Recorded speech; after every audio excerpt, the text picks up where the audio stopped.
مرزا صاحب کہتے ہیں کہ روز محشر لوگ پریشانی کی حالت میں حضرت عیسیٰ علیہ السلام کے پاس جائیں گے اور ان سے سفارش کا کہیں گے، تو حضرت عیسیٰ علیہ السلام تو کہیں گے کہ نفسی نفسی، لیکن دوسری طرف آپ دعویٰ کرتے ہیں کہ ہمارے بابے جو ہے وہ سفارش کروائیں گے۔ تو اگر عیسیٰ علیہ السلام سفارش نہیں کروا سکتے تو آپ کے بابے تو شے ہی نہیں ہیں۔ اعوذ باللہ من الشیطان الرجیم، بسم اللہ الرحمن الرحیم۔ وقالت اليهود ليست النصارى على شيء وقالت النصارى ليست اليهود على شيء۔ صدق اللہ العظیم۔ السلام علیکم ورحمۃ اللہ وبرکاتہ۔ ناظرین، امید کرتا ہوں کہ آپ سب خیر و عافیت سے ہوں گے۔ ناظرین، آج ہم ایک نئے ویڈیو کے ساتھ آپ کے سامنے حاضر آئے ہیں۔ تو ہم بات کریں گے کہ ایک شخص ہے جس کا نام مرزا پلمبر ہے اور اس کو تقریباً ہر کوئی جانتا ہے۔ ناظرین، وہ کہتا ہے کہ کل قیامت کے دن جب حضرت آدم علیہ السلام سے لے کر حضرت عیسیٰ روح اللہ تک تمام انبیاء علیہ السلام کہیں گے اذهبوا الی غیری، تو پھر اللہ یعنی بزرگان دین سلف و صالحین ہماری بخشش کرائیں گے۔ تو آج ہم اس کا خلاصہ کریں گے اور دیکھیں گے کہ کس طریقے سے مرزا پلمبر لوگوں کو گمراہ کرنے کی کوشش کرتا ہے۔ تو آئیے پہلے ہم اس ویڈیو کو دیکھتے ہیں۔ مرزا صاحب کہتے ہیں کہ روز محشر لوگ پریشانی کی حالت میں حضرت عیسیٰ علیہ السلام کے پاس جائیں گے اور ان سے سفارش کا کہیں گے، تو حضرت عیسیٰ علیہ السلام تو کہیں گے کہ نفسی نفسی، لیکن دوسری طرف آپ دعویٰ کرتے ہیں کہ ہمارے بابے جو ہے وہ سفارش کروائیں گے۔ تو اگر عیسیٰ علیہ السلام سفارش نہیں کروا سکتے تو آپ کے بابے تو شے ہی نہیں ہیں۔ شے ہی نہیں جو ہے نا، یہ یہودیوں کا طریقہ ہے۔ وقالت الیہود لیست النصارى علی شیء، قرآن پاک میں یہودیوں نے کہا تھا کہ نصارہ کوئی شے نہیں ہے، اور پھر نصارہ نے کہا تھا کہ یہودی کوئی شے نہیں ہے۔ یہ یہود کا طریقہ ہے، نصارہ کا طریقہ ہے، کوئی شے نہیں ہے۔ اللہ کیا فرماتا ہے 6502 نمبر حدیث بخاری میں کہ یہ میرے ولی وہ ہوتے ہیں جو فرائض مکمل کر کے نوافل کی کثرت کرتے ہیں، میں ان کے ہاتھ بن جاتا ہوں، میں ان کی زبان بن جاتا ہوں، میں ان کے کان، میں ان کے پاؤں بن جاتا ہوں۔ اللہ فرماتے ہیں میں ان سے اتنی محبت کرتا ہوں، وہ مانگے تو میں انہیں عطا کرتا ہوں۔ اگر ان سے کوئی دشمنی رکھے تو میرا ان سے اعلان جنگ ہے۔ یہ کون فرما رہے ہیں؟ حدیث قدسی ہے، نبی علیہ السلام فرما رہے ہیں، راوی کو نبی علیہ السلام ہے، اور کون فرما رہے ہیں؟ اللہ فرما رہا ہے۔ اللہ تو فرما رہا ہے میں ان کے ہاتھ بن جاتا ہوں، میں ان کی زبان بن جاتا ہوں، اتنی محبت۔ اور آگے کیا؟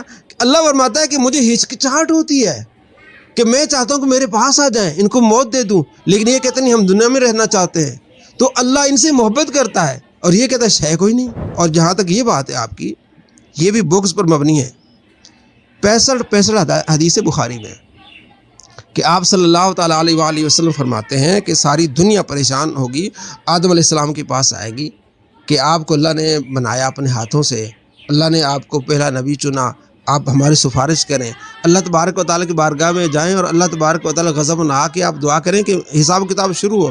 حضرت آدم علیہ السلام کہتے ہیں کہ نفسی نفسی، میں نے دانا کھایا تھا، میں اس پر پشیمان ہوں، اذهبوا الی غیری، کسی اور کی طرف جاؤ، تم نوح علیہ السلام کے پاس جاؤ۔ نوح علیہ السلام کہیں گے کہ اللہ تبارک و تعالیٰ آج غضب نہ آ کے آپ کسی اور کی طرف جاؤ، میں نے بد دعا کی تھی اپنی قوم کے خلاف، تو میں اس میں پریشان ہوں۔ تم جو ابراہیم کے پاس جاؤ، ابراہیم کہیں گے تم موسیٰ کے پاس جاؤ، موسیٰ کہیں گے تم عیسیٰ علیہ السلام کے پاس جاؤ، عیسیٰ علیہ السلام کہیں گے تمہیں وہ درد بتاتا ہوں جہاں سے تم خالی نہیں لوٹو گے۔ ظاہر انہوں نے سارا کچھ پیچھے بتایا ہوگا نا کہ ہم اتنے چکر لگا کے آئے ہیں، ہمارا کام کہیں نہیں بنا۔ تو آپ علیہ السلام کے پاس جائیں گے، آپ علیہ السلام سجدے میں جائیں گے، اللہ تبارک و تعالیٰ فرمائے گا ارفع راسک یا محمد سل تو شفا تو شفا، اے محمد سر اٹھائیے، جو کچھ مانگیں گے آپ کو دیا جائے گا۔ شفا تو شفا، جس کی آپ سفارش کریں گے اس کی سفارش قبول ہوگی، اسے کہتے ہیں شفاعت کبریٰ۔ آپ علیہ السلام شفاعت کا دروازہ کھولیں گے، اس کے بعد انبیاء علیہ السلام سفارش کریں گے، اولیاء کرام کریں گے، صحابہ کریں گے، تابعین کریں گے، یہاں تک کہ حدیث میں ہے کہ جو بچے صغیر چھوٹے بچے فوت ہو جاتے ہیں، ماں باپ کے دامن کو پکڑ کے جنت میں لے جائیں گے۔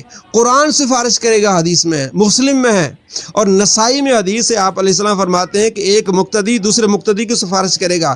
اللہ کے نبی کا فرمان ہے، فرمایا نبی علیہ السلام نے، نسائی میں حدیث ہے کہ جس طرح تم اپنے دنیاوی معاملات میں ایک دوسرے سے جھگڑتے ہو نا، اس سے زیادہ اللہ سے جھگڑو گے۔ یا اللہ یہ میرے ساتھ نماز پڑھتا تھا، مجھے تو نے جنت میں داخل کر دیا، جنتی بنا دیا، یہ جہنم میں کیوں؟ یہ بھی میرے ساتھ جانا چاہیے۔ یا اللہ یہ میرے ساتھ حج پر گیا تھا، یا اللہ یہ میرے ساتھ نیکیاں کرتا تھا، یہ جہنم میں کیوں؟ اللہ فرمایا کہ جا ان کو نکالو۔ پھر وہ نمازی دوسرے نمازیوں کو نکال کے لائیں گے۔ مجھے بتائیں، نمازی نکال کے لا رہے ہیں، قرآن نکال کے لا رہا ہے، بچے نکال کے، نبی علیہ السلام فرمایا کہ ایک میرا امتی فلاں قبیلہ اس سے زیادہ لوگوں کو سفارش کرے گا۔ اب یہ سارے شے کوئی نہیں ہے، قرآن شے کوئی نہیں ہے۔ آپ مشکات المصابیح اٹھا کے دیکھیں، قرآن کی فضائل دیکھ لیں، مسلم اٹھا کے دیکھ لیں کہ اللہ کے نبی فرماتے قرآن سفارش کرے گا، بخاری میں قرآن سفارش کرے گا۔ تو حضرت عیسیٰ علیہ السلام سفارش نہیں کرے، قرآن کیسے کر رہا ہے؟ عیسیٰ علیہ السلام سفارش نہیں کرے، بچے کیسے کر رہے ہیں؟ نمازی کیسے کر رہے ہیں؟ یہ دھوکہ ہے۔ اصل میں پوری حدیث نہیں بتائی جا رہی جو میں نے آپ کو بتائی ہے کہ جو قیامت کا دن ہوگا اس کے پوشن ہوں گے۔ پہلے پوشن میں اللہ تبارک و تعالیٰ غضبناک ہوگا، کوئی بھی اللہ کی بارگاہ میں جا کے سفارش نہیں کرے گا۔ نبی علیہ السلام سفارش کریں گے، کیونکہ اللہ نے دکھانا اپنے محبوب کو کہ سارا جگ گھومیا، میرے محبوب جیسا آپ کو نظر نہیں ملے گا۔ تو یہ شان دکھانی تھی کہ میرے محبوب کی شان یہ ہے، میرے محبوب کی شان یہ کہ سارا جگ گھوم کے آئے ہو تو تمہیں کام یہاں سے بنا ہے۔ پھر وہاں سے شفاعت کا دروازہ کھلے گا، پھر سارے سفارش کریں گے۔ تو باب سفارش کریں گے، اس سفارش کے بعد جو ہم بات کرتے ہیں نا ظاہر ہے، تو وہ بھی نبی علیہ السلام کی سفارش کے بعد سب سفارش کریں گے۔ تو پوری حدیث بات بیان کر کے آپ بتائیں گے تو لوگوں کو سمجھ آئے گی۔ اب اس طرح اگر آپ یوں حدیث آپ کاٹ کے بتائیں گے، پھر تو آپ قرآن کے بھی آپ کہیں گے قرآن بھی تو سفارش نہیں کرے گا۔ پھر نبی علیہ السلام کے کئی فرامین کو آپ اٹھا کے پھینک دیں گے، نبی علیہ السلام کے فرامین کہ روزہ بھی سفارش کرے گا، تو پھر آپ کہیں نا روزہ تو شے کوئی نہیں ہے، نماز تو شے کوئی نہیں ہے۔ یہ بغض جب دل میں آتا ہے نا، دماغ موف ہو جاتا ہے۔ اس لیے تو قرآن پاک میں نے کہ اللہ ہمیں حاسدین کے حسد سے بچا، جو اللہ کے ولیوں سے حسد کرتا ہے اللہ فرماتا ہے اس سے میرا اعلان جنگ ہے۔ اعلان جنگ ایسے ظاہر ہوتا ہے کہ وہ شخص ذلیل ہو رہا ہوتا ہے، دین آدھا بیان کر رہا ہوتا ہے۔ ناظرین تو ناظرین دیکھا آپ نے ڈاکٹر مفتی علی نواز صاحب نے کس طریقے سے اس مسئلے کو حل کیا، اور انہوں نے یہ بھی بتایا کہ کل قیامت کے دن وہ بچے جو آج بچپنے میں ہی فوت ہو جاتے ہیں، یعنی جو دنیا نہیں دیکھ پاتے، کل قیامت کے دن اللہ تبارک و تعالیٰ کی رضامندی سے وہ بھی شفاعت کریں گے۔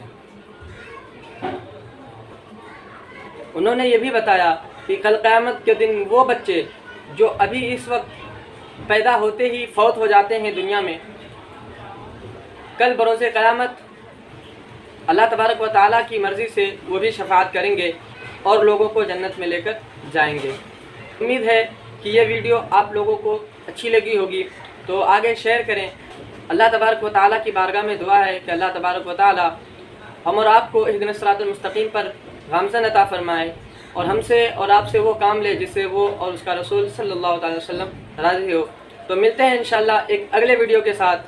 السلام علیکم ورحمۃ اللہ وبرکاتہ۔